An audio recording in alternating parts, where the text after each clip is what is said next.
Ukrainian grandmother who's now arrived in Scotland.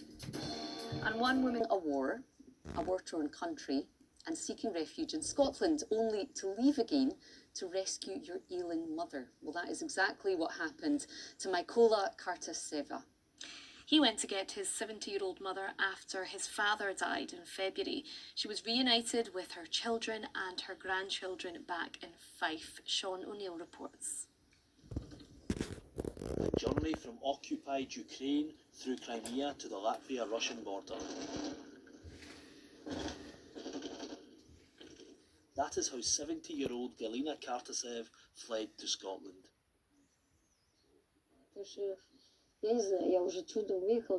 It was a miracle that I managed to escape. I was probably the last one, because in general it is impossible to leave. Her son Nicola, a refugee living in Fife, paid a driver to take on the mission. He then travelled to the Russian border, unsure his mum would succeed. I couldn't believe it till the very last moment. I thought that the chances were like 50-50. Galina had lived in the Iron Port in Ukraine with her husband, an area occupied by Russia since the very first day of the invasion.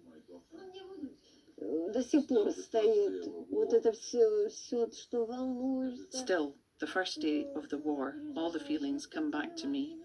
I was actually keeping a diary. I brought it with me. I opened it yesterday and I started crying.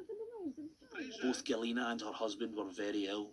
He had diabetes and one leg amputated. In occupied territory, they had very little access to medicine.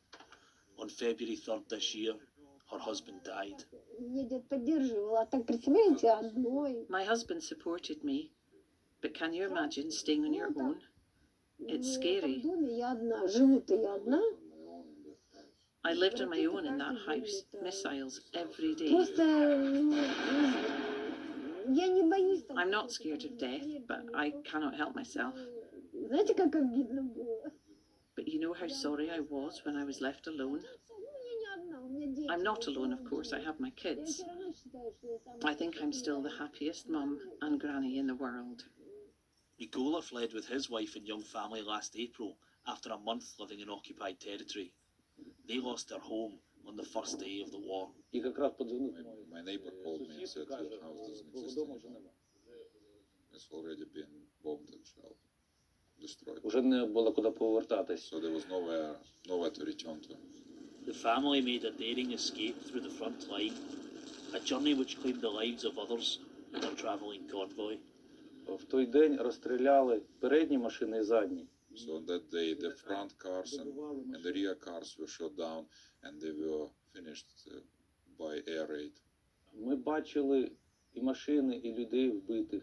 We saw the dead people and broken cars. For nearly a year, all Nicola and his family had left of their previous life was their house keys and shrapnel from their destroyed home. But now, once again, he has his mum. Sean O'Neill, BBC News.